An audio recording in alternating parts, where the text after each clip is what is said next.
Sí, doctor. Sin problemas. Bueno. Pues vamos a ir recapitulando un poco de lo que ya hemos visto. Vimos la estructura de la neurona. Vimos que la neurona en el sistema nervioso no es la única célula, viene acompañada de una serie de células que son indispensables para el funcionamiento íntegro de la función nerviosa. Y básicamente esta función nerviosa es recabar información de todo tipo, información del medio ambiente externo, información del medio ambiente interno, información que puede provenir de su propio cerebro, que no necesariamente requiere de estímulos externos. Y no tan solo recabarla, sino de alguna manera procesarla y volverla a enviar a los sitios de destino donde se generará alguna acción, una acción muscular, la integración de información más compleja, conductas específicas, etc. Todo esto en coordinación absoluta, en una relación íntima con todos y cada uno de sus sistemas, tejidos, órganos internos y condiciones fisiológicas internas, ¿sí? Por muy sutiles, y a lo mejor ustedes no se van a dar cuenta de ello, pero su sistema nervioso va a estar integrando toda la información. Vimos también entonces la estructura de una neurona ideal, una neurona arquetípica, en la que recibe información en las dendritas, también puede recibir información en el cuerpo neuronal o soma y mucho menos pero también ocurre en el axón, y toda esta información se va a integrar finalmente en el segmento inicial del axón que se conoce como precisamente segmento inicial o cono axonal. Es un pequeño sistema, ni tan pequeño, pero es un sistema de computación de los estímulos llegados tanto en el tiempo como en el espacio. Y hablamos de que estos estímulos deben tener la intensidad suficiente como para que en el cono axonal o segmento inicial puedan disparar un potencial de acción o un tren de potenciales de acción, siempre dependiendo de la sensibilidad de los canales de sodio dependientes de voltaje. Acuérdense que toda esta integración inicial en dendritas y soma es pasiva. Es una información eléctrica que finalmente se sumará, ¿sí? Sumatorias en el tiempo y en el espacio, se integrará en el cono axonal y dependiendo de la intensidad del estímulo, los potenciales de acción lo reflejarán en forma de frecuencias de disparo, ¿sí? El potencial de acción en sí mismo no cambia su amplitud, independientemente si son 1 o 2 o 10. En promedio, toda esta información son promedios poblacionales. Y finalmente, el potencial de acción se transmitirá de forma saltatoria, es decir, activa en los nodos de Ranvier, pasiva en los internodos, hasta llegar a la terminal axonal. Y ahora nos toca ver qué ocurre en la terminal axonal, ¿sí? Bueno, entonces voy a compartir pantalla con ustedes.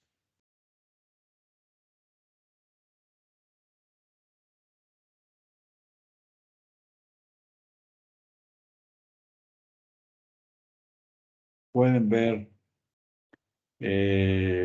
la diapositiva que dice neurotransmisores y receptores, transmisión de la señal. Sí, doctor. Sí la ven, perfecto. Entonces estamos en sintonía. Y precisamente vamos a hablar de esto. Este es nuestro tema de hoy. Y vamos a entrar en materia. Bueno, entonces tenemos una serie de sustancias que se llaman neurotransmisores, son muchísimos y diferentes entre ellos, pero básicamente lo que tenemos es que la señal eléctrica, ¿sí? Y esta señal eléctrica se pudo haber generado a partir de un estímulo mecánico, ya hablamos de muchos de ellos, vamos a llamar estímulos físicos, luz, vibración, estímulos por presión, químicos, como sustancias químicas sobre la piel, o químicos en el epitelio olfatorio, en el epitelio gustativo, mecánicos al estilo del sistema vestibular. Siempre que les hablen del sistema vestibular, ya saben que es equilibrio, ¿sí? Y en los movimientos de la cabeza y el cuello, sus canales semicirculares del oído interno, habrá movimientos de fluidos, movimientos de otolitos, y estos movimientos le indicarán a sus neuronas sensoriales del sistema de equilibrio en qué sentido están moviendo la cabeza o el cuello. Tenemos información cutánea extensísima, toda su piel, en cualquiera de sus segmentos. Tiene una gran capacidad de transmitir información de diferentes tipos, temperatura, estímulos mecánicos, estímulos dolorosos, son muy importantes los estímulos dolorosos, porque son señales de aviso. No tan solo eso, sino también tienen estímulos que vienen del interior de su cuerpo, se llaman interoceptivos, de todas sus vísceras, y un segmento muy, muy especial interno que viene de articulaciones y músculo, que es el sistema propioceptivo, que les indicará grado de tensión muscular, posición de articulaciones, orientación del movimiento, velocidad del movimiento, fuerza ejercida, etcétera, etcétera, por su sistema musculoesquelético. Y estos receptores estarán localizados tanto en sus músculos como en sus articulaciones. Entonces, básicamente tres sistemas de recepción de información sensorial, que es la piel o exteroceptivos, ¿sí? Los propioceptivos de músculo y articulaciones, y los interoceptivos provenientes de vísceras internas. Aparte, tienen los sentidos especiales: olfato, vista, oído, equilibrio, gusto, gusto, bueno, esos sentidos especiales.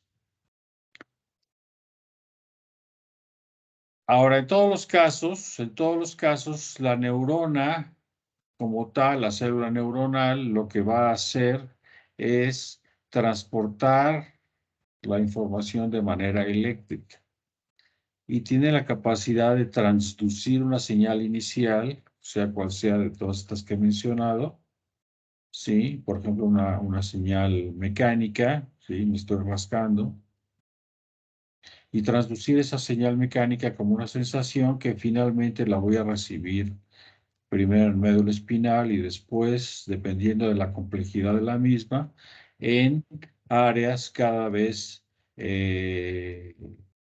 vamos a llamarle más arriba en el sistema, desde el tallo cerebral hasta la corteza cerebral.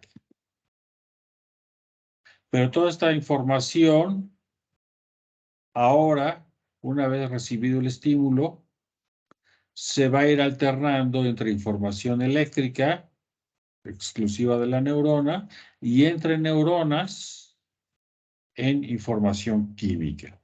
Y esa información química están a cargo de los neurotransmisores de reflejar de manera muy, muy fiel el estímulo inicial, ¿sí? Tanto la naturaleza del estímulo como la intensidad del estímulo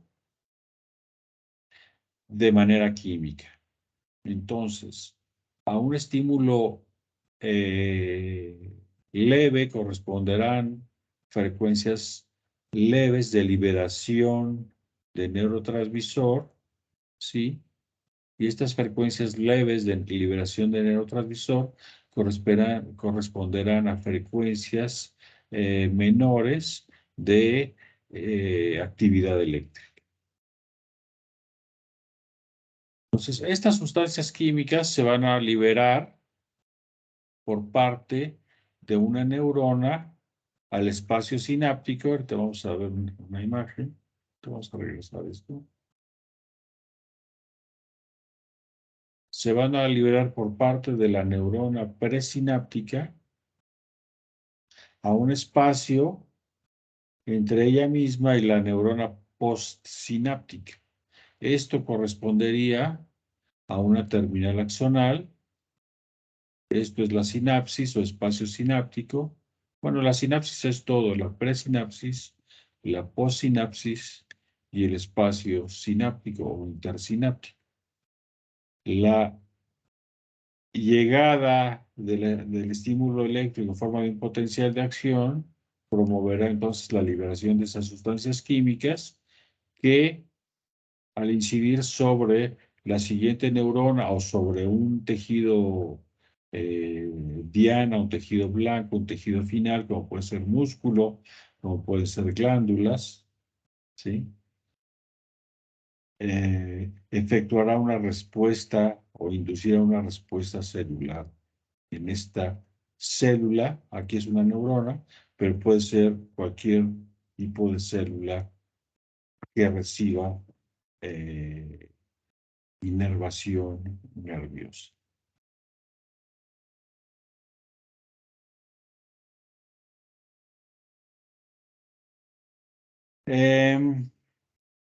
Vamos a ver una serie de eventos, los vamos a ir viendo poco a poco. Se libera esta sustancia, tiene que actuar específicamente sobre otra molécula que son receptores, y los receptores a su vez lo que van a inducir, hablando exclusivamente de neuronas, es un cambio en las propiedades eléctricas de la célula blanco, de la célula diana, también puede ser músculo, y entonces una enorme variedad de respuestas de efectos postsinápticos.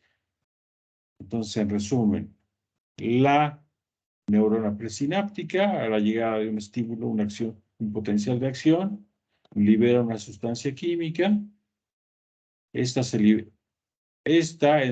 tiene que atravesar el espacio sináptico y actuar sobre moléculas específicas conocidas como receptores para inducir la respuesta postsináptica correspondiente. Y aquí hay una gran variedad de efectos, hablando exclusivamente en términos de excitabilidad nerviosas, estaría excitando o inhibiendo la respuesta de la neurona postsináptica. Bueno, pero antes de entrar en materia, sí, entrar en la parte de la neurotransmisión química, quiero decirles que las sinapsis químicas no son las únicas que hay. En nosotros, como humanos y como mamíferos superiores, estas sinapsis eléctricas no son las más comunes. Son comunes, por ejemplo, en el corazón, hablando de tejidos excitables, hablando de músculo cardíaco. ¿Y en qué consisten? Consisten en un grupo de proteínas, ¿sí?, que se unen en estructuras de 6, ¿sí? Y cada célula aporta como pequeño barril, cada célula, la pre y la postsináptica, aportan esta estructura que se llama un desmosoma, constituida por 6 subunidades. Y el desmosoma tiene la capacidad de estar en un estado abierto y en un estado cerrado. Les recuerdo otra vez, esto es conocimiento básico, la actividad de las proteínas dependerá de pequeños cambios conformacionales en estados metaestables. Y en este estado metastable no hay estados intermedios, no son como las puertas de su casa, así que están medio abiertas o medio cerradas. O está abierto o está cerrado. En estado totalmente abierto o totalmente cerrado. Si hubiera que no cerró bien, ¿sí? Que quedó entre una cosa y otra, son estados patológicos por alguna razón, por alguna mutación en la secuencia de aminoácidos. Bueno, entonces, estas sinapsis eléctricas, ¿sí? Piensen que no están hablando de una sola célula con la siguiente, sino que están hablando de poblaciones celulares.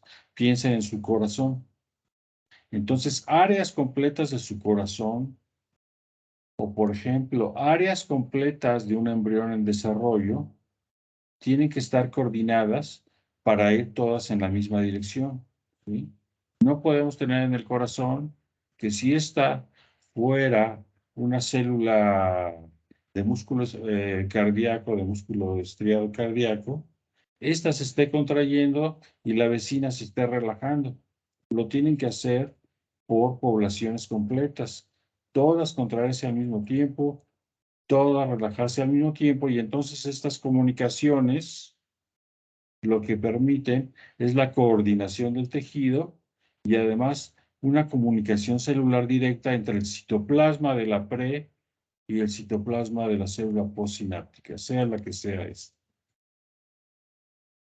No tan solo eso, sino que los tiempos de comunicación van a ser extremadamente rápidos. Miren, mientras hablamos en una sinapsis eléctrica de comunicaciones de 1 milisegundo, perdón, una sinapsis química de tiempos de comunicación de 1 milisegundo o un poquito más largos, aquí estamos hablando de 10 veces menos, 10 veces más rápido, 0.1 milisegundo.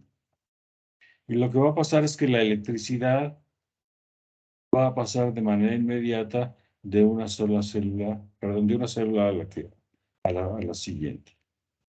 Y pueden pensar que esta no tan solo está comunicada con esta, sino que puede estar comunicada con una a la derecha, con otra a la izquierda, otra al frente, otra atrás, y así y lo mismo ocurrirá con esta otra.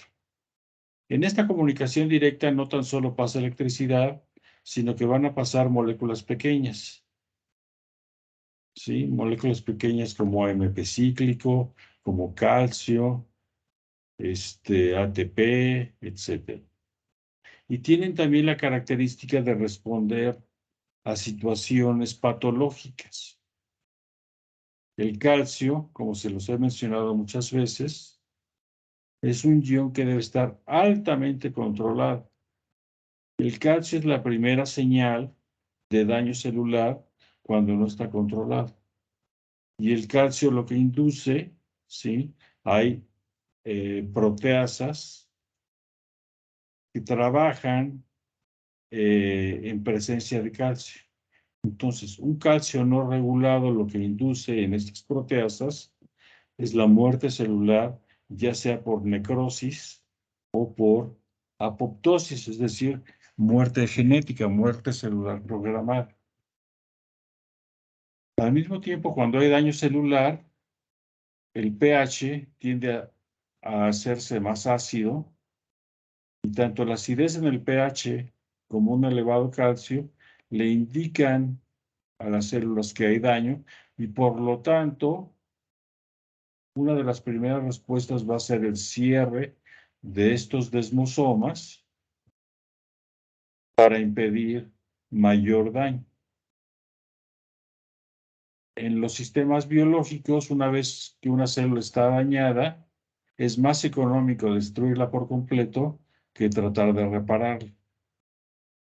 Pero si esto, alto calcio y bajo pH, se extiende por grandes áreas del tejido, pues estamos fritos, ¿sí? Y es lo que pasa en los casos, por ejemplo, en los que la oxigenación falla, o, no sé, por un derrame sanguíneo, o en los casos en los que ha habido una lesión por golpe, por corte, por la presencia de toxinas, de parásitos, etcétera, etcétera, tumores, por ejemplo. Y entonces el daño por autorreparación es mucho mayor que la posibilidad de reparación del tejido. Y en el caso del corazón, bueno, nos ponen serios problemas. Entonces, no vamos a volver a ver esto, pero que les quede claro que también son las mínimas, pero existen las sinapsis eléctricas que coordinan y comunican grupos enteros, poblaciones enteras celulares, en todos sentidos, bajo la normalidad y bajo condiciones patológicas. Y en ese sentido, las moléculas funcionales que están implicadas en este paso de la información eléctrica directa de una célula a la que viene, se llaman desmosomas, y el desmosoma ocupa las dos estructuras, la pre y la postsinapsis, que hacen una comunicación directa. Visto al microscopio electrónico, se ve que las membranas están estrechamente unidas en estos puntos de comunicación y que existe un espacio vecino donde los desmosomas ya no se expresan. Inicialmente, cuando comenzaban a verse las células, ¿sí? Se veían estas apretazones aquí, era muy notable estos espacios acá. Y se les conoce como gap junctions por esta razón. Pero por serendipia, por chiripa, ahora sí que de churro, resulta que estas gap es un espacio. Este es el nombre histórico. Pero ahora sabemos que estas gap junctions, estas uniones con espacio, efectivamente establecen pequeños espacios de comunicación en los puntos de cierre, ¿sí? En los puntos de estrechamiento de la unión entre una célula y la que sigue. No son exclusivas estas de nuestro sistema, ¿cómo se llama? De nuestro tejido nervioso. Es más, en nuestro sistema nervioso son muy raras, pero son muy conspicuas, están muy presentes en otro tipo de tejidos donde la coordinación fisiológica entre grandes poblaciones celulares es indispensable. Ya les hablé del caso del tejido cardíaco. Ven aquí varias células comunicadas entre ellas. Bueno, ¿hay alguna duda al respecto? Me pueden interrumpir en cualquier momento, ¿eh? Bueno, les voy a contar un cuento acerca de este experimento.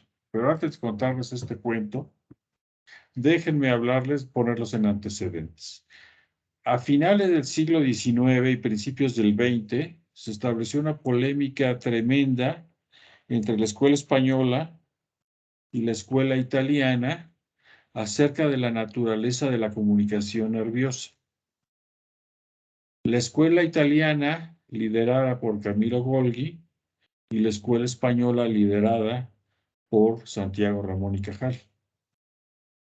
¿Sí? Santiago Ramón y Cajal proponía que cada célula nerviosa era una entidad individual y que de alguna manera se comunicaba con la siguiente célula, ya fuera neurona o no, y que de alguna manera se establecían relevos entre una célula y la siguiente hasta tener la respuesta final. Camilo Golgi y sus seguidores en la escuela italiana proponían que la comunicación era directa. Ustedes saben, seguramente lo vieron en fisiología del músculo esquelético, que los mioblastos se van uniendo unos con otros hasta formar un miocito. Y un miocito llega a tener, las más grandes, son las musculares, llegan a tener hasta 150 núcleos, lo que quiere decir que 150 células se fundieron, formando ahora una sola, y eso forma un sincitio o sincicio, ¿sí? Bueno, esto era lo que proponía Camilo Golgi, que la estructura del sistema nervioso era sincicial o sincitial, mientras que la escuela de Santiago Ramón y Cajal proponía que había relevos entre las membranas de una célula y la que viene. Después vinieron los experimentos de Sherrington en Inglaterra y los registros eléctricos, los tiempos desde un estímulo hasta evocar una respuesta final, generalmente los modelos eran musculares, por ejemplo, con las ancas de rana, estimulando en la médula espinal y observando el tiempo de contracción muscular. Ellos, los ingleses, el equipo de Sherrington, lo que notaban es que si la comunicación era directa, ¿sí? Debería tener un cierto tiempo de transmisión. Y si la comunicación era indirecta, como lo proponía Ramón y Cajal, debería haber pequeños retrasos en los tiempos de comunicación eléctrica. Y efectivamente, fisiológicamente se sabía que había pequeños retrasos en el tiempo que no se podían explicar por la teoría de Camilo Golgi de comunicación directa. Bueno, hasta que vino un químico austriaco, Otto Levy, ¿sí? Y resulta que se va a dormir una noche y se le ocurre un experimento y se levanta en la madrugada, lo anota en un papelito que tenía ahí en la cómoda y se va a dormir y en la mañana se levanta y dice, ay, anoche se me ocurrió algo muy, muy importante, pero ya se me olvidó qué era. Y va a ver su nota, su pequeña nota ahí en el papelito y no entendía nada. Bueno, pues ya pasó. La siguiente noche ocurre lo mismo, se va a dormir y se le ocurre un experimento, soñando, se le ocurre un experimento y entonces consolida la información, lo vuelve a anotar y en la mañana resulta que el experimento se va al laboratorio a realizarlo. ¿Y cuál era el experimento? Acuérdense que estamos tratando de comprobar qué es lo que sucede con esos tiempos de retraso que Sherrington notaba eléctricamente, pero que nadie sabía que estaba ocurriendo entre una neurona y el tejido blanco. Y entonces a Otto Levy se le ocurre un experimento muy sencillo, que es colocar un corazón todavía con su nervio de comunicación, que es el vago, ¿sí? Y ponerlo en un medio fisiológico. A este nervio lo va a estimular eléctricamente y lo que lo que se le ocurrió es recoger, ¿sí? El líquido de perfusión, el líquido en el que bañaba el corazón, y aplicarlo a un corazón denervado, ya no tiene el nervio vago aquí, está denervado. Entonces estimula toma líquido del medio y lo aplica a este corazón. Como ven, aquí está el nervio, aquí no hay. Y la única estimulación que recibe es lo que se recoge de aquí. Y efectivamente lo que observa, se sabía muy bien que al estimular el vago, la frecuencia cardíaca disminuía. Vean ustedes aquí. Aquí está el punto de estímulo, ¿sí? Y entonces la frecuencia se hacía menor, los disparos, las contracciones eran menores, hasta que retomaba su ritmo original. Al tomar el perfusado, el medio para bañar el corazón, y ponérselo a este otro corazón, aunque con retraso, observa que ocurre el mismo fenómeno. Y aquí, pues ahora sí que, como decimos en México, no hay vuelta de hoja. Debe haber algo en el medio, ¿sí? Alguna sustancia que está induciendo que cuando yo estimulo el nervio vago eléctricamente, se libera y estimula el corazón, lo estimula negativamente, porque lo estimula a reducir su frecuencia cardíaca. Y entonces, esa cosa, esa sustancia debe ser una sustancia química, ¿sí? Debe estar presente aquí para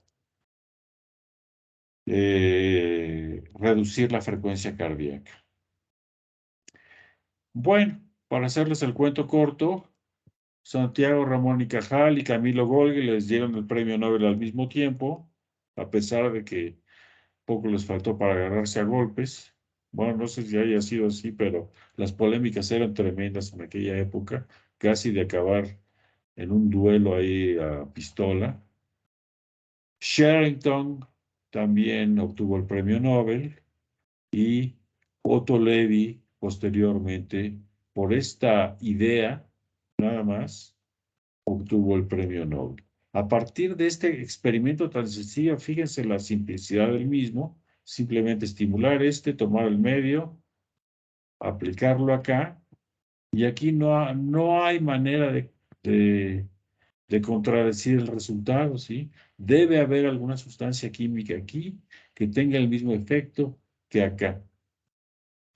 Y a esta sustancia se le conoció inicialmente como la sustancia vagal, es decir, que la liberaba el nervio vago. Y ahora, ya con bioquímica avanzada, etcétera, y con el beneficio de toda la investigación anterior, sabemos que esta es acetilcolina, ¿sí? Pero a diferencia del músculo esquelético que induce contracción, aquí en este caso está induciendo una reducción en el número de contracciones. Bueno, y así se inició la neuroquímica.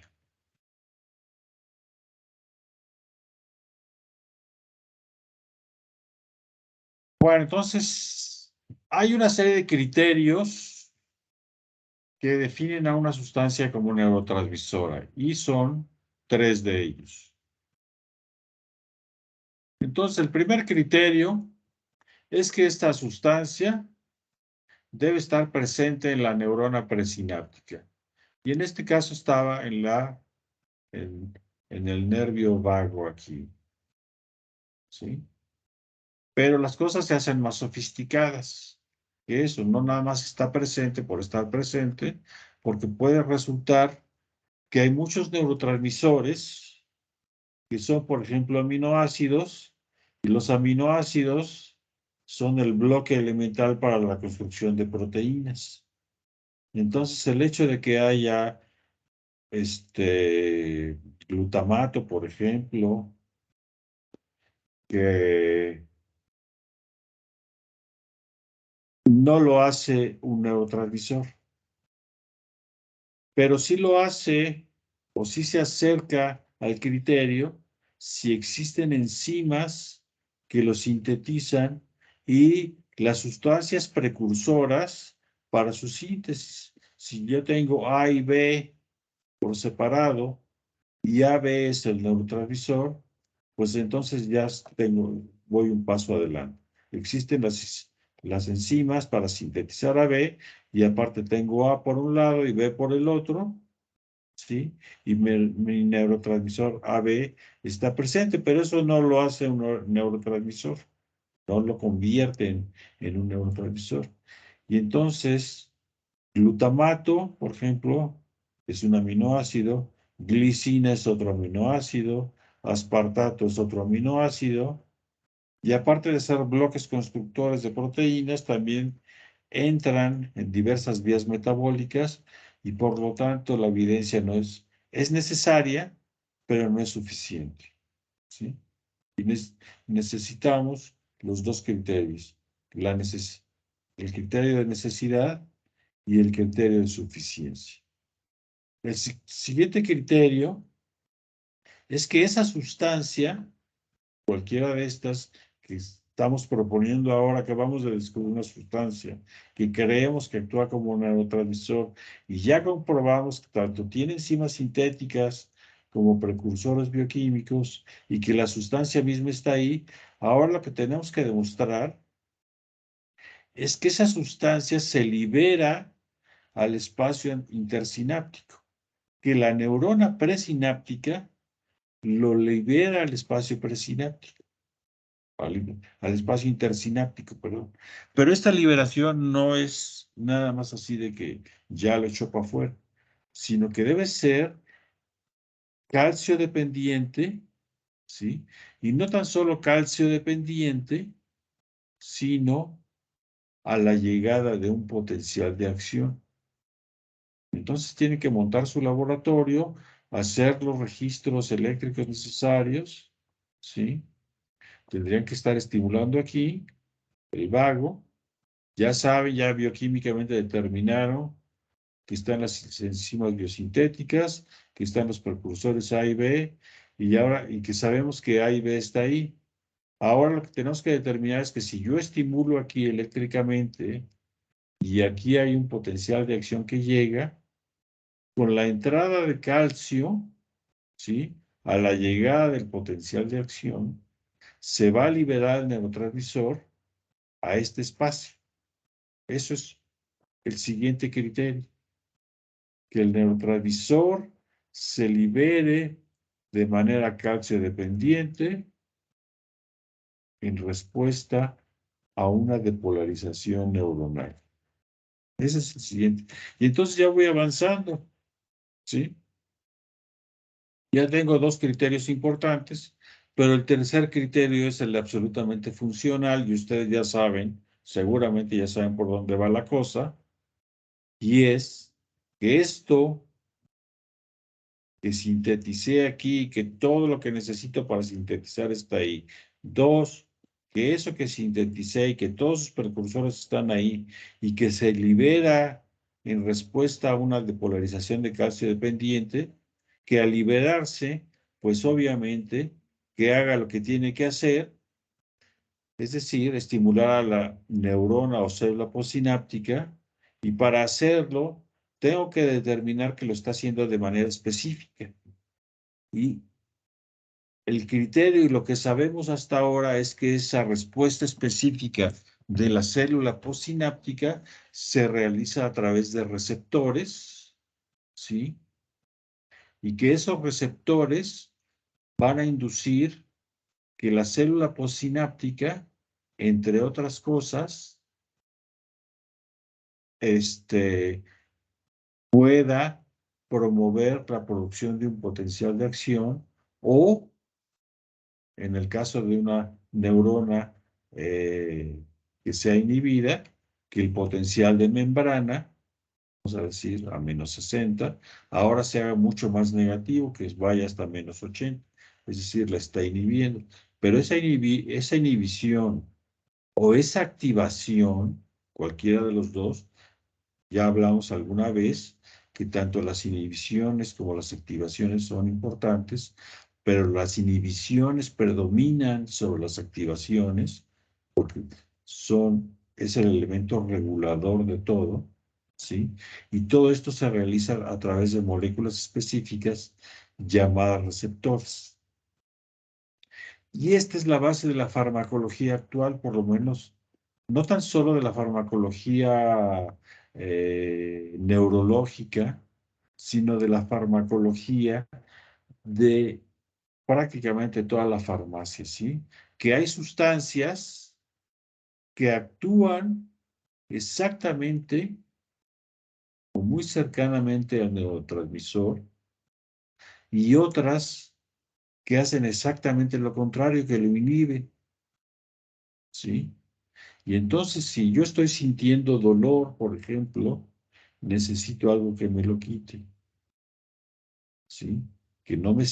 Si voy a poner algo que induce más dolor, un agonista, algo que funciona exactamente como lo que está pasando con el neurotransmisor que me produce dolor, pues entonces estoy frita porque me estoy suicidando, ¿sí? Necesito algo que haga lo contrario. Y los agonistas farmacológicos que produce Pfizer y que produce toda la industria farmacéutica tienen la capacidad de actuar sobre los receptores específicos, ¿sí? Y en diversos grados, tanto de aumentar como de disminuir la señal original de manera positiva, como agonistas, o como antagonistas, es decir, inhibiendo la respuesta. Entonces, tres criterios. Uno, que los precursores bioquímicos y las hormonas sintetizantes estén presentes en la neurona presináptica, ¿sí? Y que se sintetice el neurotransmisor que esté presente en esta célula presináptica. Dos, que se libere al espacio sináptico a la llegada de un potencial de acción y con la entrada de calcio. Esta es pregunta de examen, ¿sí? Si remuevo calcio del medio extracelular, ¿habrá neurotransmisión? Se los dejo para que lo piensen.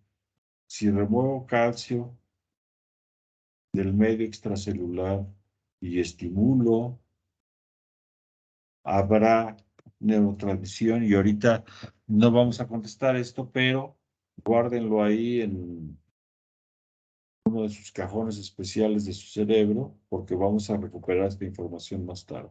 Entonces se libera a la llegada de un potencial de acción de manera calcio dependiente. Este es un criterio definitivo. Y tercero, que haya una molécula específica que lo reconozca y que pueda inducir una respuesta postsináptica, ya sea de activación o de inhibición, ¿sí? ¿Y qué quiere decir una respuesta específica? Aquí seguramente ya les han hablado de del modelo de la llave y la cerradura. La llave es el neurotransmisor y esta llave solamente abre una cerradura, un receptor, ¿sí? Si mi llave es una Philips de esas planas y la chapa tiene de esas cuadradas o de esas que tienen puntitos, en fin, que es totalmente diferente, pues obviamente nunca van a abrir la puerta, ¿sí? Pero si resulta que mi neurotransmisor es una de esas llaves largas que abren esos pestillos que tienen una barra larga, pues a lo mejor en algún caso, ¿verdad? Es baja la probabilidad, pero puede resultar que dos llaves muy, muy parecidas abran dos cerraduras, la misma cerradura, ¿sí? Y de este principio de similaridad es que químicamente la industria farmacéutica se dedica a sintetizar agonistas y antagonistas. Todos los medicamentos que se toman, bueno, no todos, pero una gran parte de ellos están basados en este principio.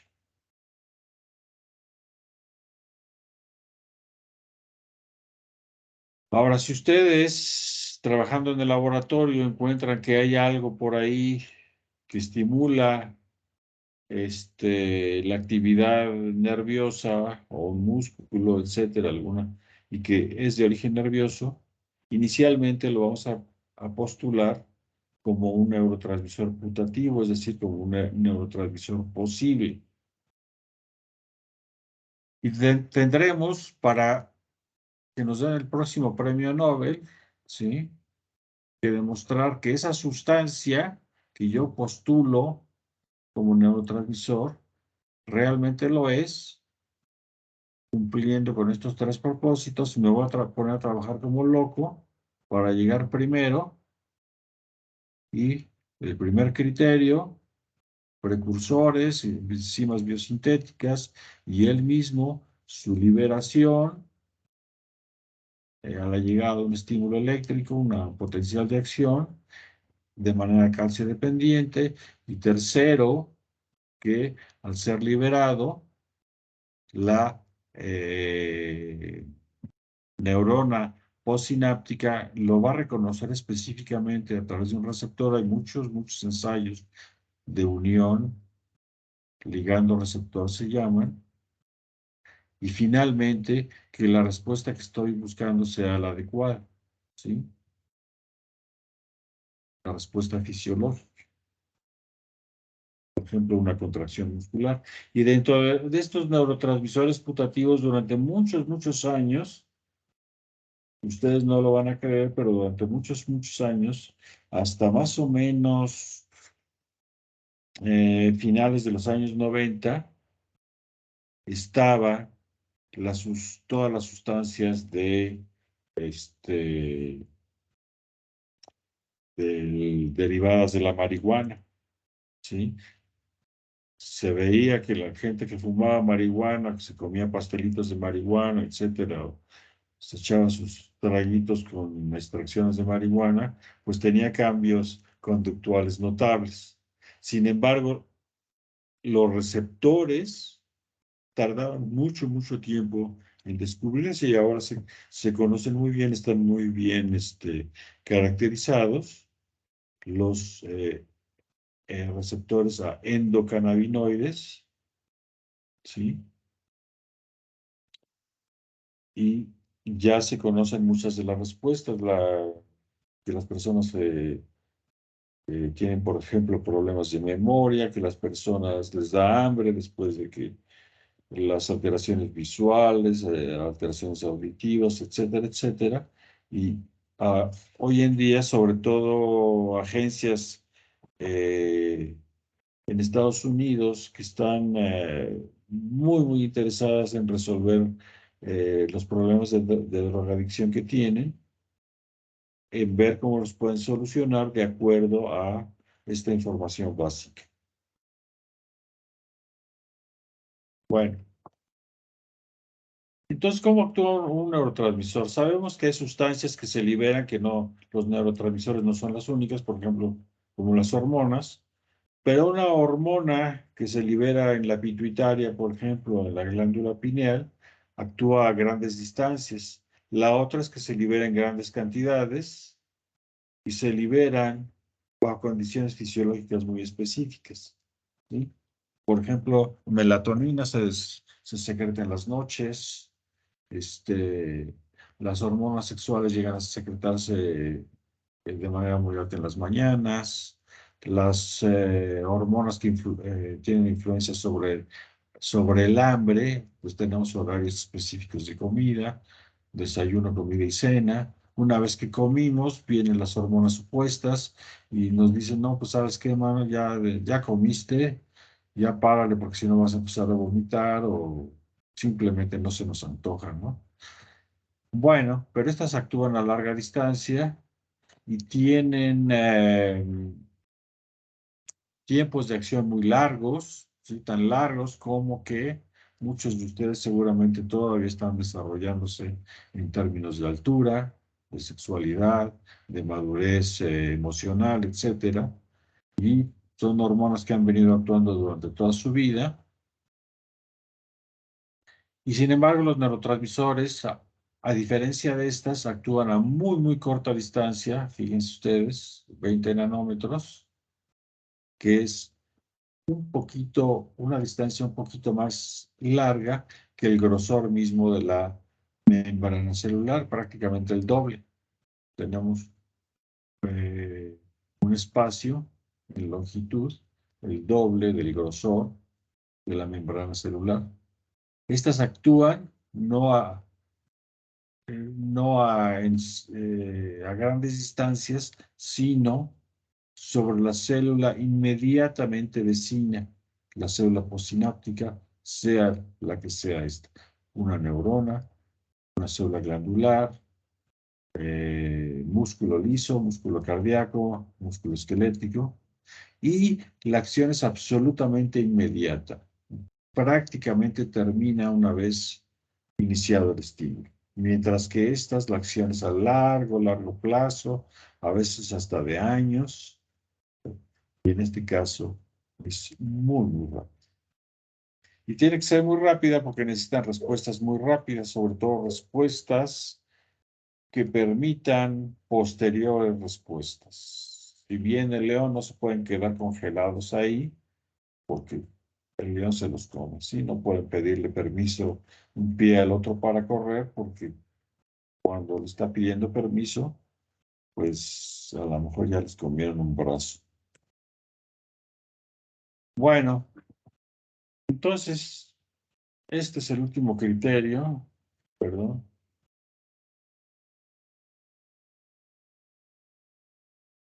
Ahora les voy a mostrar estos tres esquemas, voy a aumentar el tamaño aquí.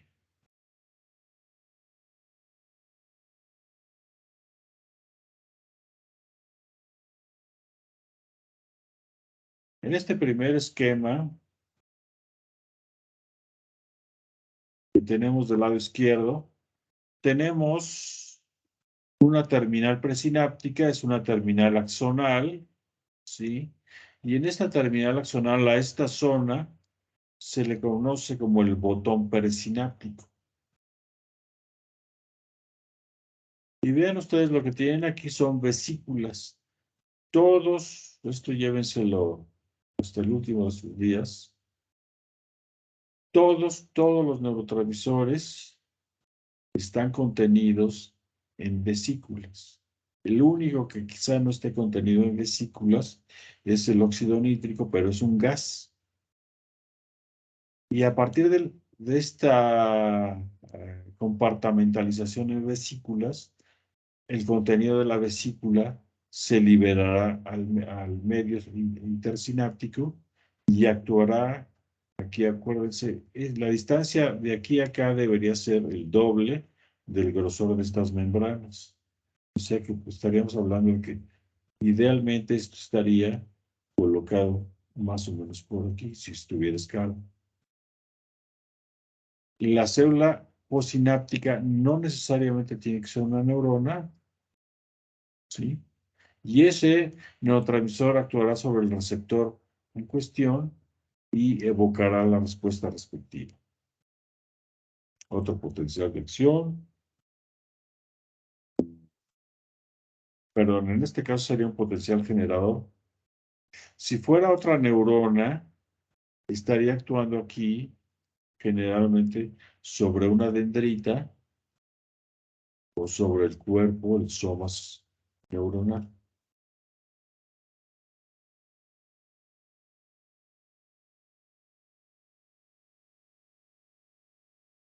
Esto está exagerado, este espacio azul está exagerado aquí, ¿sí? En el tejido nervioso prácticamente no hay espacios libres. Este neurotransmisor quedaría confinado a esta región, ¿sí? Y de manera muy importante, las membranas de las células gliales y sobre todo de astrocitos estarían cerrando todos los espacios.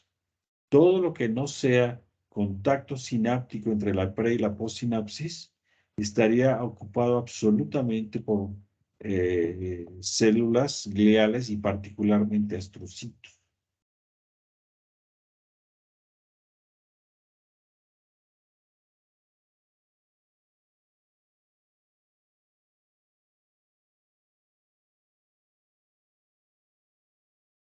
Finalmente, estas respuestas, ¿sí? Por ejemplo, aquí está representando un músculo de la pierna y esto sería el cuerpo de la neurona. En este caso es una motoneurona, es una neurona que conecta directamente con el músculo esquelético y estaría induciendo una contracción muscular. Este recuadro aquí abajo, estas crestas, representarían la membrana de la célula muscular. Bueno, esto vendría desde la médula espinal, bajaría por la parte baja de su columna, hasta la porción correspondiente de su piel.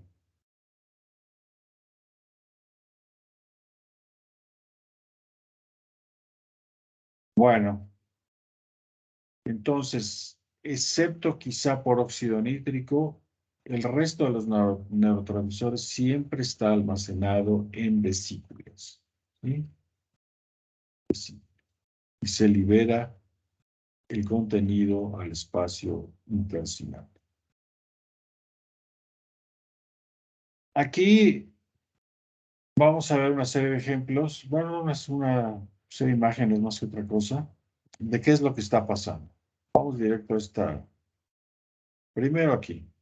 Entonces tenemos otra vez una neurona ideal, una neurona arquetípica. Aquí está el cuerpo celular. Aquí estarían las dendritas. La información presináptica vendría aquí a las dendritas. Vendría la inducción de un potencial de receptor, ya saben ustedes. Estos potenciales de receptor generalmente son subumbrales. Se sumarán estos potenciales en el tiempo y en el espacio y se integrará la información aquí en este segmento inicial del axón. Si juntos los estímulos que hayan llegado a estas dendritas son capaces de sumarse y alcanzar el nivel de sensibilidad en voltaje de los canales de sodio. Entonces ustedes ya saben, los canales de sodio sensibles a voltajes tienen un límite específico y pasarán a la mejor de menos 70 milivolts, alcanzan el umbral que, por ejemplo, estuviera en menos 50 y lo que ocurre aquí tendrá una reacción en espiral creciente. Primero se estimulan unos y con la entrada de sodio se irán estimulando más y más y más y más hasta llegar al punto de equilibrio electroquímico del sodio, que también es un indicador de voltaje para que esos canales de sodio dependientes de voltaje se cierren en ese momento y pasen del estado cerrado, pasaron al estado abierto y después al estado inactivado. ¿Sí? Entonces, tanto la apertura como el cierre de los canales de sodio tienen un límite eléctrico, uno de apertura y el otro de cierre. Alcanzados esos umbrales, tanto el de apertura como el de inactivación, el de apertura pasará de menos 60 el potencial de reposo, menos 70 a menos 50, por decir algo, ahí se abre, y alcanzado el potencial de equilibrio, vamos a decir en más 10, más 15, ¿sí? Ahí se inactivan. Y inmediatamente después, al segmento inicial o conaxonal, tendrán ustedes una secuencia de nodos de Rambier determinados por la presencia de vainas de mielina. Y en cada nodo de Rambier se repite la presencia de canales de sodio dependientes de voltaje. Y entre el primer nodo y el segundo y el tercero y el cuarto, la conducción de electricidad es pasiva, pasiva, pasiva, y se activa en cada nodo, se reactiva hasta llegar a la terminal. Bueno, finalmente aquí en la terminal llegará el potencial de acción e inducirá la liberación del neurotransmisor.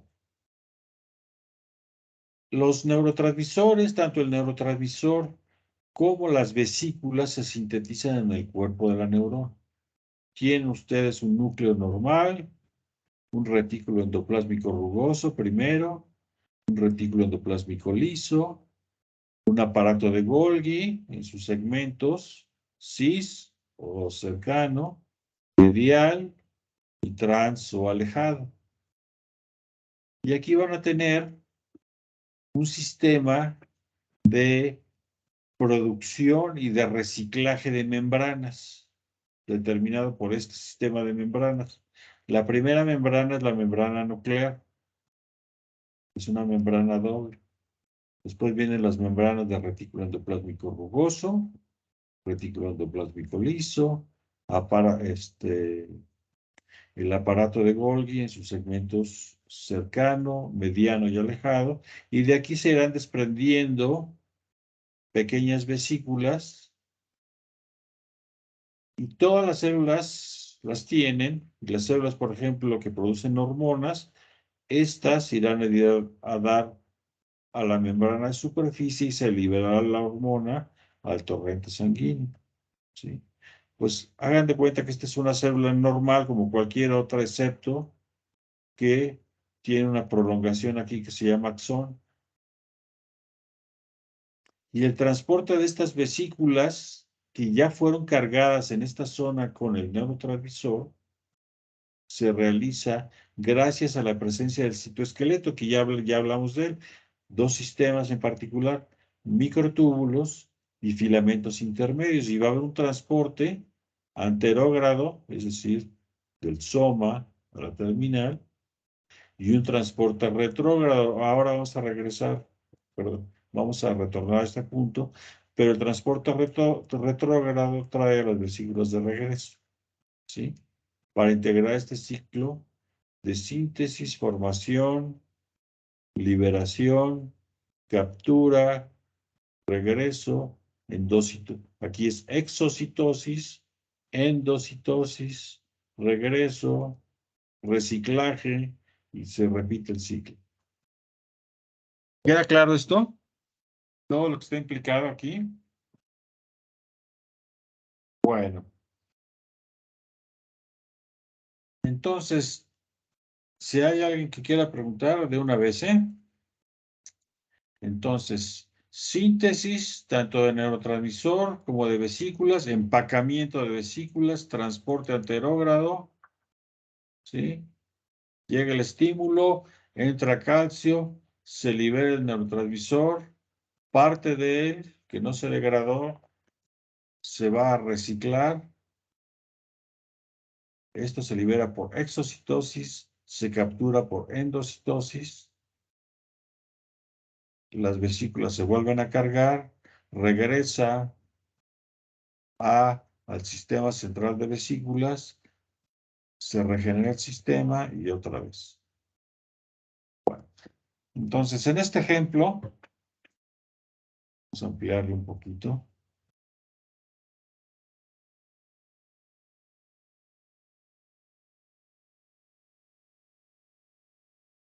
Tienen ustedes aquí los filamentos de citoesqueleto, filamentos intermedios y microtúbulos, y las vesículas con el neurotransmisor siendo transportadas desde el soma celular. Todo lo que ocurre al llegar al botón presináptico, ¿sí? También fue motivo de premio Nobel. A mí, el receptor del premio Nobel, Hans Sudhoff, a mí me tocó escuchar una conferencia de él en Londres cuando yo estaba haciendo el doctorado, ¿sí? Y habla de todo este sistema cuando entra al botón presináptico y las condiciones, es una cosa muy, muy complicada porque hay muchísimas proteínas implicadas aquí manejando este sistema, no vamos a entrar en detalles aquí, pero la vesícula, acuérdense, todos los neurotransmisores, excepto óxido nítrico, que es un gas, ¿sí? Todos están contenidos en vesículas, deben dirigirse finalmente a la zona de la membrana sináptica, ya en el espacio, para poder liberar su contenido. Este mecanismo es complicado, pero de manera indispensable requiere de la presencia de calcio. Este calcio solo va a entrar cuando llegue el potencial de acción aquí, y estos canales de calcio, al igual que los canales de sodio dependientes de voltaje, ¿sí? Que permiten la depolarización celular, y al igual que los canales de potasio que permiten la recuperación del potencial de membrana, estos canales de calcio también son dependientes de voltaje. Y la entrada de calcio va a permitir la fusión de la vesícula con la membrana. Acuérdense que todas son membranas. Y la liberación del contenido al espacio sináptico. Pero si se han fijado aquí, aquí está plano. ¿Qué ocurrió? Que esta vesícula se fue extendiendo a tal punto que logra expulsar todo su contenido. Lo que Ricardo Milei descubrió, aquel investigador mexicano trabajando en Londres, trabajando con Bernard Katz y otros, es que el contenido de estas vesículas en promedio es similar entre esta y la que sigue y todas las docenas que hayan aquí, ¿sí? Y que lo que se libera al espacio sináptico por cada vesícula, ¿sí? Son cantidades que se conocen como cantidades cuánticas, es decir, cantidades únicas, cantidades discretas. Entonces, aquí liberarían un quantum de neutralizador, la cantidad que contenga, pero si son dos vesículas, liberarían dos quantums. Si fueran 10 vesículas, estarían liberando 10 quantums, 10 cantidades discretas de neurotransmisor. Bueno, una vez que liberaron el neurotransmisor, debe cumplir con el requisito de la llave y la cerradura, es decir, que estos receptores que lo están reconociendo, ¿sí?, tengan la capacidad de inducir una respuesta postsináptica, ya sea una contracción muscular, potencial de acción o una hiperpolarización, es decir, una reducción, perdón, un aumento en la electronegatividad que pasara de -70 a -90, y entonces la posibilidad del disparo de un potencial de acción se reduce muchísimo. Ese neurotransmisor debe actuar de manera rapidísima, un milisegundo, más de un milisegundo ya es muchísimo tiempo, ¿sí? Entonces hay que removerlo rápidamente para que tener respuestas continuas, seguidas, ¿sí? Si se van a jugar, no sé, tenis o se van a jugar ping pong o lo que sea, algo que van a estar requiriendo respuestas, eliminación de la respuesta anterior y respuestas nuevas. Entonces, ese neurotransmisor, uno, es capturado postsinápticamente. Dos, aquel que si logra escapar va a ser capturado por astrocitos. Púntenlo por ahí, entonces. Uno, reconocido por receptores postsinápticos.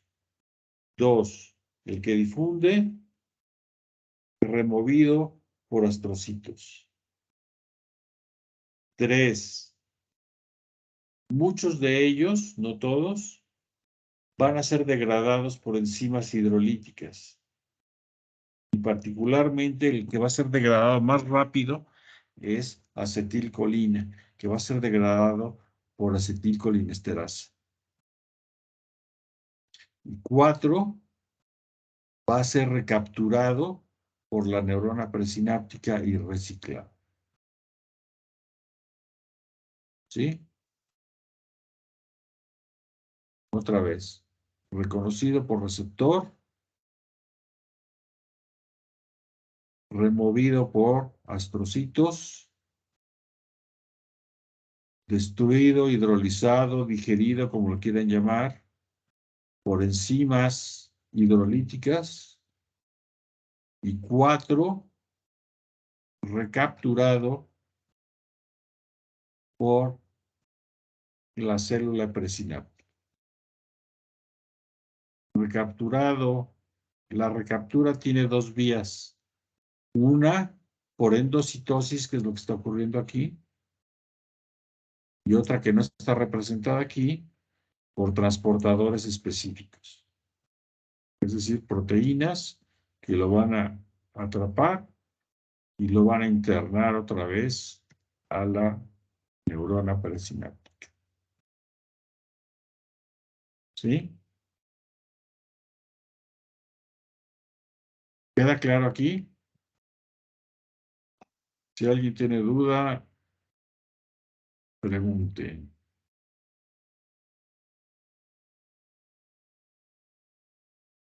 Profesor, Entonces, ¿cree que puede repetir los dos tipos de Bueno, me mencionó que podría ser por endocitosis cuando regresa a la neurona presináptica y cree que podría repetir la otra manera.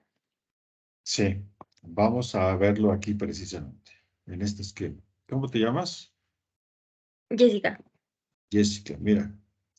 Entonces, ¿cómo se recaptura? Una es por endocitosis, ¿sí? Se vuelve a abrir un espacio aquí y por difusión van a entrar estas moléculas, se van a mover. Estos va a tener un tiempo de apertura, se cierra y bueno, lo que haya entrado aquí va a regresar a todo este sistema de reciclaje, ¿sí? Por transporte anterógrado, perdón, retrógrado, regresará a la porción central de la célula. Tanto las membranas como el neurotransmisor serán reciclados. Nuestros sistemas son muy eficientes, no hay basura aquí, ¿sí? Todo lo que ya tienen aquí, si no se degrada horriblemente, puede ser reutilizado, ya sea íntegro o en sus componentes más sencillos. Bueno, esa es una manera. Y la otra es que en la membrana, aquí no está representado, haya moléculas específicas que se llaman transportadores. Transportadores. Este es un mecanismo muy común. Entonces, esta proteína, este transportador, va a atrapar al neurotransmisor no utilizado o liberado de aquí y internalizado a la célula. En el mismo proceso, en esa internalización, ese neurotransmisor en algún punto va a volver a ser incluido en vesículas, pero ya no son vesículas de liberación, sino vesículas de reciclaje. Aquí hay muchas variedades, pero no quiero entrar en tanto detalle para hacer los bolos. ¿Sí te quedó claro, Jessica? Entonces, por endocitosis y por transporte específico, por transportadores específicos. Sí, sí, profesor, muchas gracias.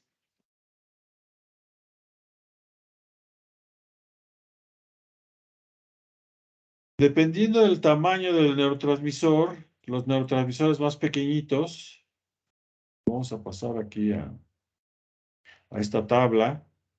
Vean ustedes, aquí hay muchísimos, ¿sí? Acetilcolina, seguramente ya la conocen. Glutamato, que es lo que contiene su salsa de soya, es un aminoácido excitatorio por excelencia.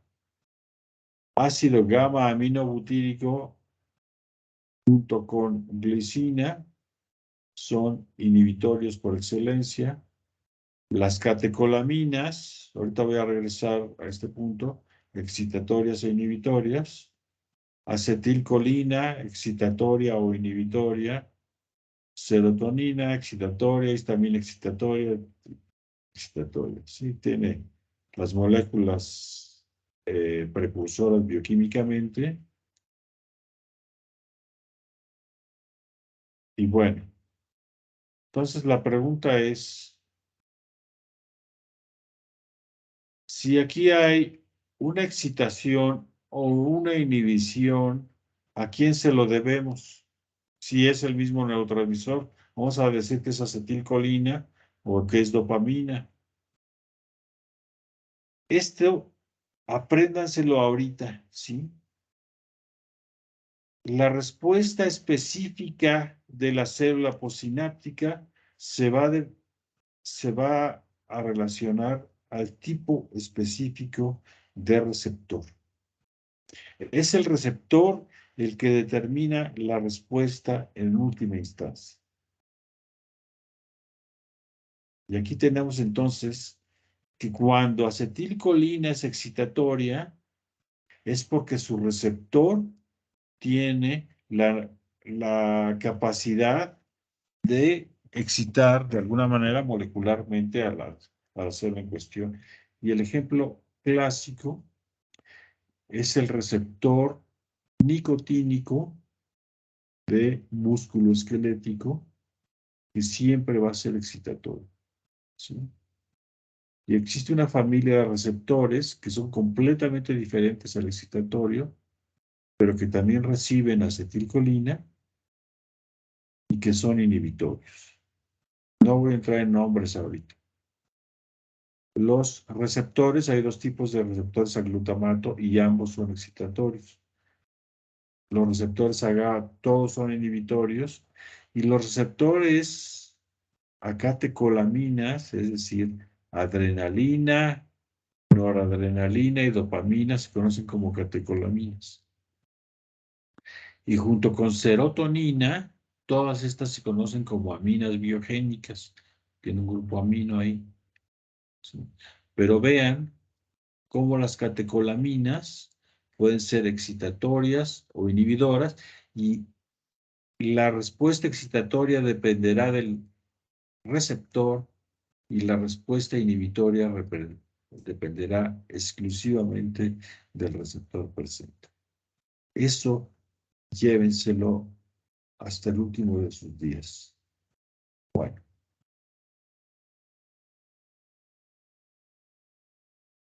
Entonces aquí están los mecanismos de remoción, liberación, release es liberación, removal es remoción. Vimos esta tabla. Y otra de las cosas a llevarse es que todos estos que son pequeñitos, fíjense cómo ATP también puede ser neurotransmisor, histamina, serotonina, ¿sí? Ay, que estoy muy nervioso y que no puedo dormir. Ah, pues mira, ve aquí a esta que está allá en Metepec que venden cosas nutricionales y cómprate 5-hidroxitriptofano. Ay, sí. No, pues ya estoy durmiendo mejor. Adrenalina en el ambiente médico se le conoce como epinefrina y noradrenalina como norepinefrina. ¿Sí? Se utiliza la adrenalina y la noradrenalina ya sea para estimular o para inhibir, por ejemplo, en casos de shock, que una persona tuvo un accidente automovilístico y que entró en shock, bueno, pues ya el médico o el paramédico decide qué es lo que le pone aquí. Ahora, todos estos son pequeños, de acción muy, muy rápida, ultra rápida en el caso de acetilcolina, ¿sí? Acetilcolinesterasa es la enzima más rápida conocida, de tal manera que ustedes respuestas musculares las tienen rapidísimamente, ¿sí? Y más grandes están los neuropéptidos. Los péptidos son segmentos de aminoácidos. Ustedes saben que las proteínas, todas las proteínas, sus bloques de construcción son los aminoácidos. Bueno, las secuencias más cortitas se conocen como péptidos. Y estos neuropéptidos van desde 3 hasta casi 40 aminoácidos de largo. De tal manera que los más grandes, obviamente, se liberan mucho más lento, qué sé yo, que acetilcolina o que ATP. Y por lo tanto, la acción es un poquito más larga, ¿sí? No, fíjate que me fui a correr hoy en la mañana y ahora me siento muy bien, porque ahora está de moda decir que sintetizamos endorfinas. Bueno, pues esas endorfinas son neuropéptidos. No, y fíjate que mi abuelita se toma su leche caliente en las mañanas, perdón, en la noche antes de dormir, y se queda dormida inmediatamente. Ah, pues es que la leche también tiene algunos péptidos que se llaman opioides, y la lechuga los tiene también. ¿Sí? Cuando comen pan, la proteína del pan, la glutenina y la gliadina, también liberan algunos péptidos.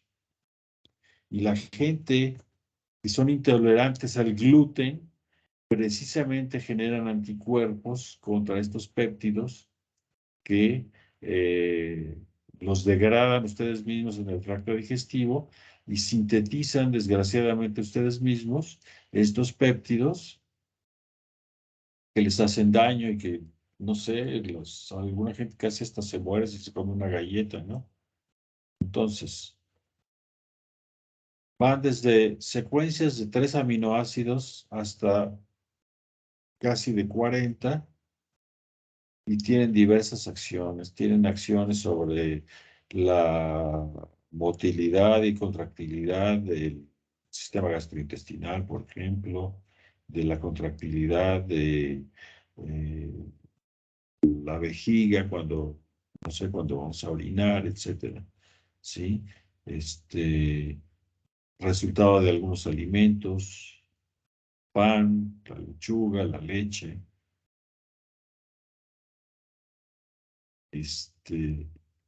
Drogas como el opio, por ejemplo, de ahí el nombre de péptidos opioides, tienen la capacidad de inducir sueño y son altamente adictivas. La gente que fuma opio precisamente se va a dormir por la acción de estos péptidos. Y aquí hay una lista. Les hago énfasis en esto porque constituyen una familia, un grupo completo, de los cuales, dependiendo de receptores, dependiendo de algunos péptidos, de dónde se sintetizan, de dónde actúan, etcétera, conforman grupos enormes y muy complejos. ¿Sí? Angiotensina, bumbecina, bradiquinina, influencia en el hambre, la saciedad, el bienestar, eh, la vasoconstricción, etcétera, etcétera. Ritmo cardíaco, en fin. Y este es un neurotransmisor muy, muy especial, el óxido nítrico. El óxido nítrico no tan solo lo producen algunas neuronas, sino células, por ejemplo, provenientes del sistema inmune. No tan solo es un gas, sino que es un gas con, químicamente es un radical libre. No sé si ya llevaron química, pero los radicales libres tienen deficiencias o excesos en la presencia de electrones. Y como tienen deficiencias o excesos en diversos grados, son altamente reactivos. Y esta reactividad parece que les permite participar como neurotransmisor. Es una cosa muy extraña, muy inespecífica, ¿verdad? Porque un agente con exceso o deficiencia de electrones, lo que se llama un radical libre, es, no sé, como un cuate, como un loco que se salió con un martillo a golpear todo lo que se le ponga enfrente, ¿sí? No importa si es una pared, si es una persona, si se golpea él mismo, así actúan los radicales libres, ¿sí? Son absolutamente reactivos con todo lo que tengan inmediatamente encima.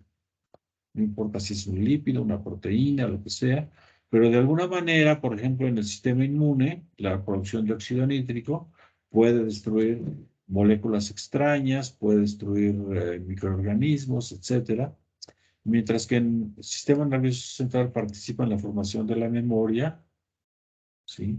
En, ¿cómo se llama? En la circulación sanguínea es un vasoconstrictor importantísimo, ¿sí? Y la función sexual, la erección de los tejidos sexuales, es absolutamente dependiente de óxido nítrico.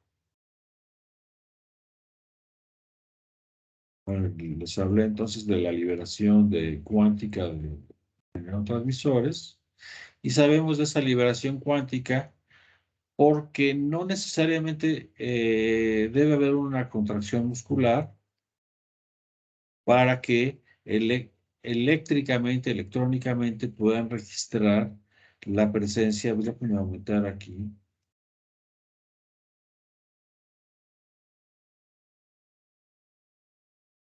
En este modelo tienen ustedes una fibra de músculo esquelético.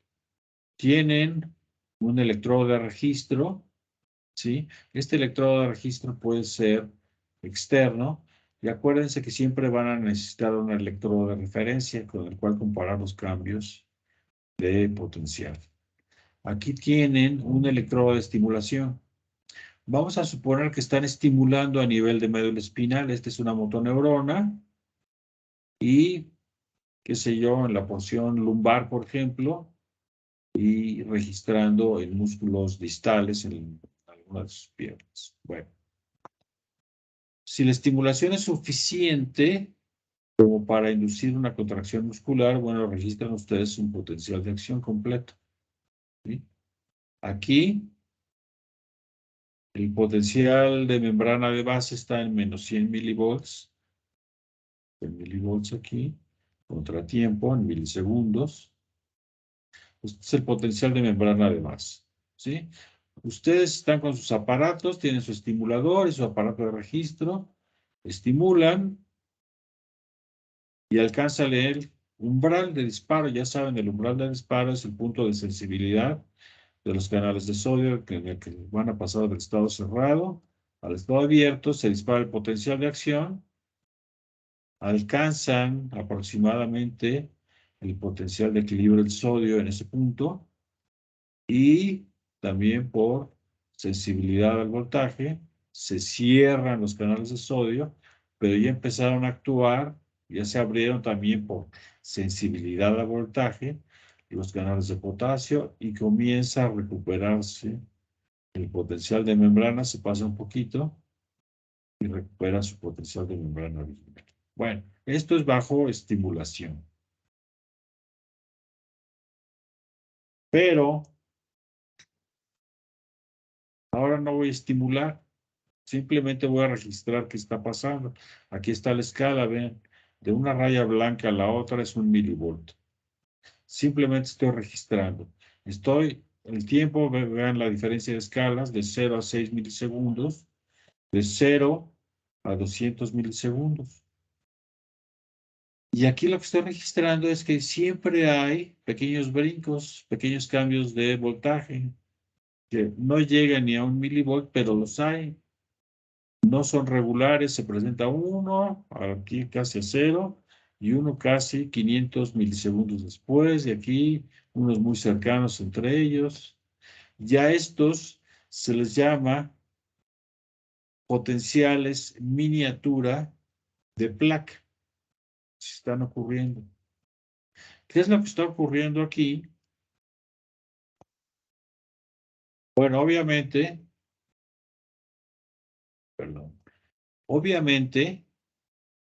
como el cambio de potencial es muy pequeño, 1 milivolt apenas, no es suficiente como para evocar un potencial de acción. Apenas 1 milivolt, mientras ustedes necesitan por lo menos un cambio como de 10, 15 milivolts.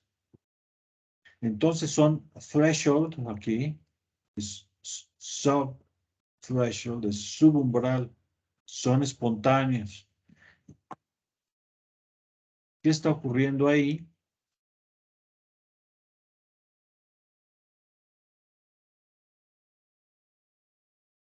Bueno, lo que está ocurriendo ahí es que hay una liberación espontánea de algunas vesículas sin necesidad de llegada de un potencial de acción. Algunas vesículas están liberando su contenido y tienen esos pequeños cambios, ¿sí? Eso explica, por una parte, la presencia continua de un tono muscular, ¿sí? No nos caemos al suelo como un saco ahí, sin forma, que ya no está lleno, y nos quedamos ahí tirados hasta que alguien viene con la escoba y nos recoge y nos echa la basura, ¿verdad? Siempre tenemos tono muscular.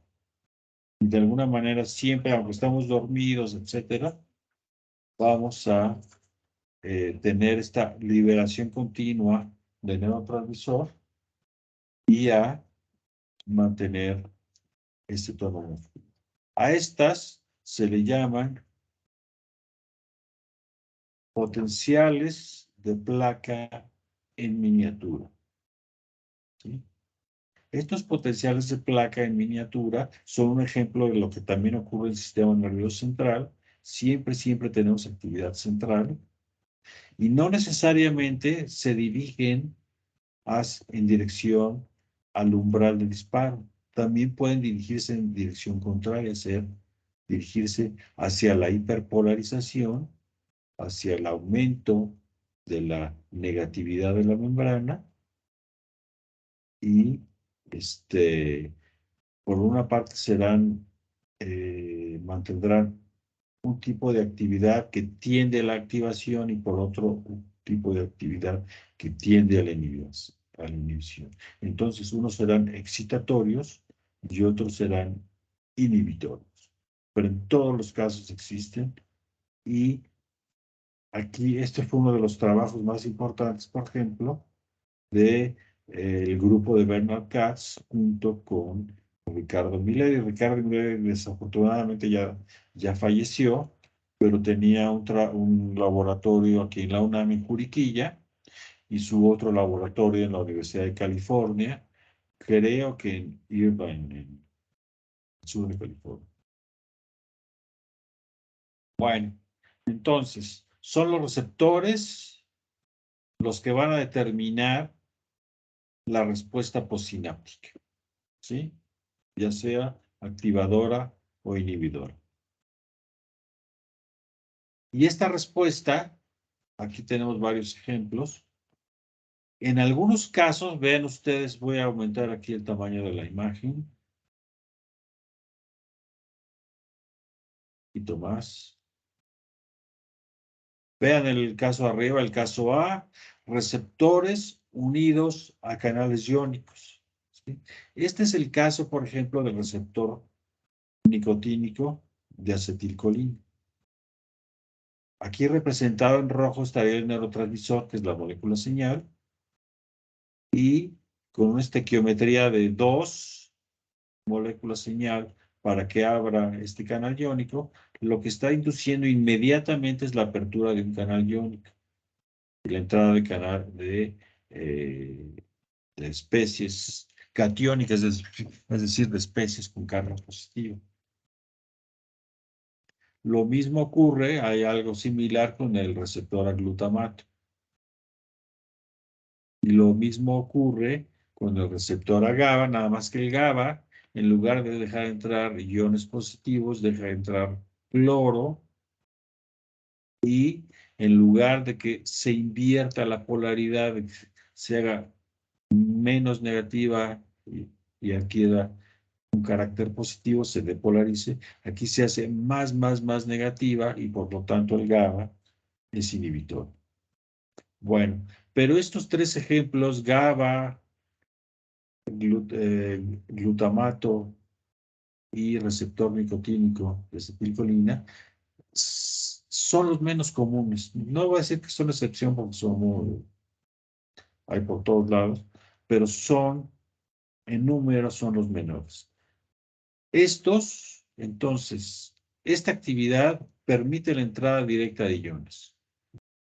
En la mayoría de los casos,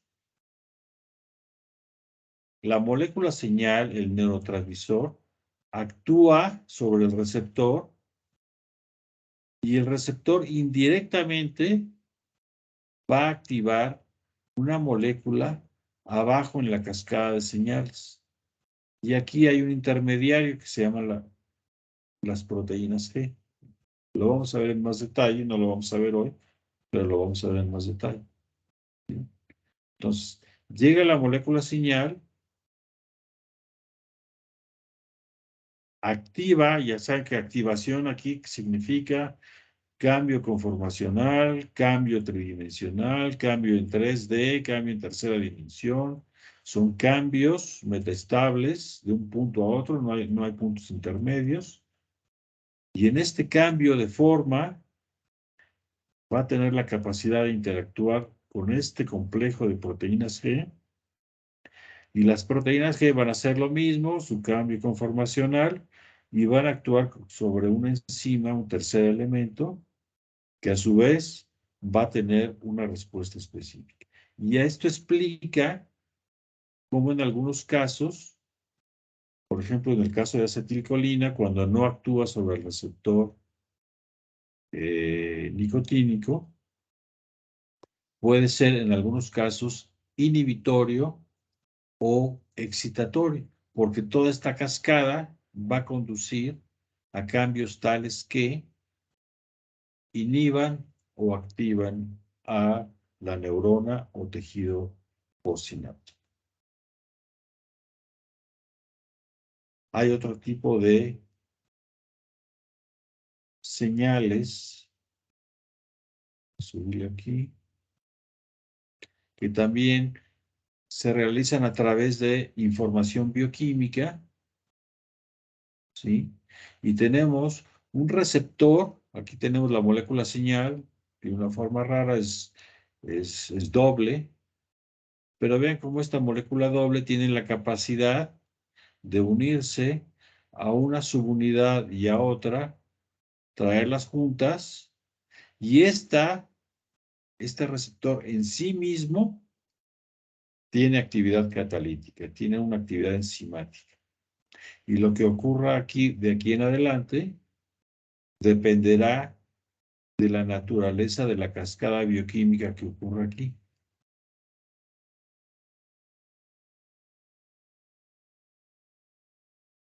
Y puede activar o inhibir esta enzima. En este caso, puede activar o inhibir esta enzima.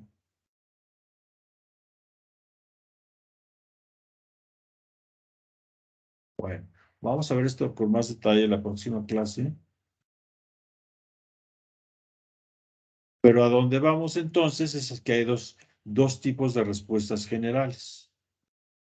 El primer tipo de respuestas son respuestas ionotrópicas, es decir, lo que se induce con la interacción ligando-receptor, neurotransmisor-receptor, es la apertura directa de un canal iónico, ya sea de cationes, y en estos cationes participan importantemente sodio y calcio,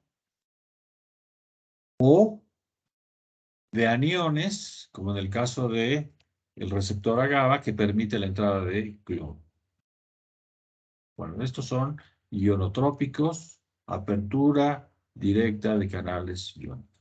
Y los otros, que inducen una respuesta bioquímica más compleja, estos obviamente son muy rápidos, estos son mucho más lentos, se llaman metabotrópicos, a través de proteínas G y a través de receptores ligados a tirosina sinasa. ¿Qué quiere decir esto de tirosina sinasa? Luego lo vamos a ver, ahorita vamos a dejarlo así, pero son actividades bioquímicas. ¿Sí? Estas actividades bioquímicas, si se va a inducir un potencial de acción,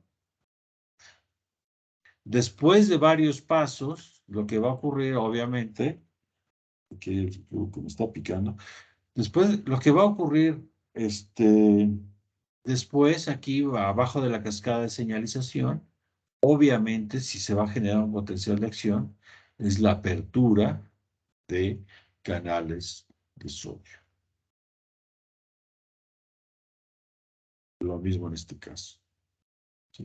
Pero mientras aquí es inmediato, aquí va a requerir, ¿sí? Varios pasos bioquímicos intermedios, entonces tenemos dos tipos de respuestas. Ionotrópicas, apertura directa de canales iónicos por unión del neurotransmisor al receptor, y actividades metabotrópicas a través de proteínas G y a través de receptores ligados a actividad de tirosina sinasa.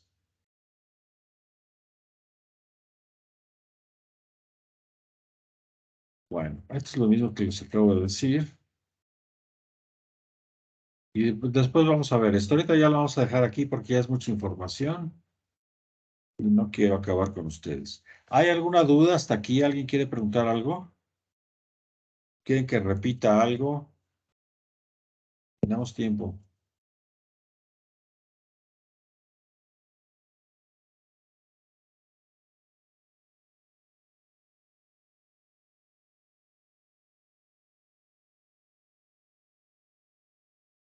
Bueno, de hoy en adelante ustedes saben más que yo.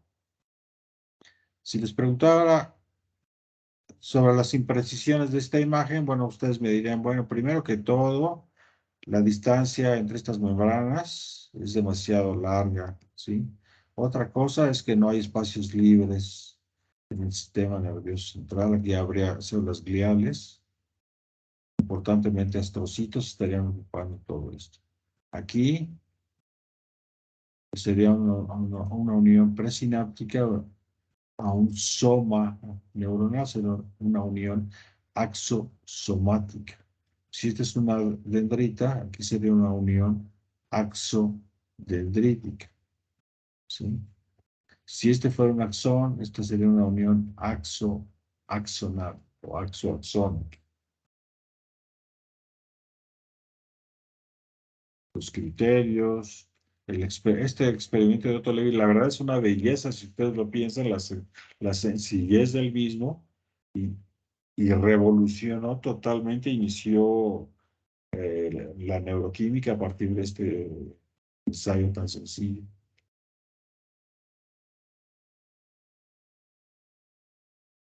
Bueno, las sinapsis eléctricas y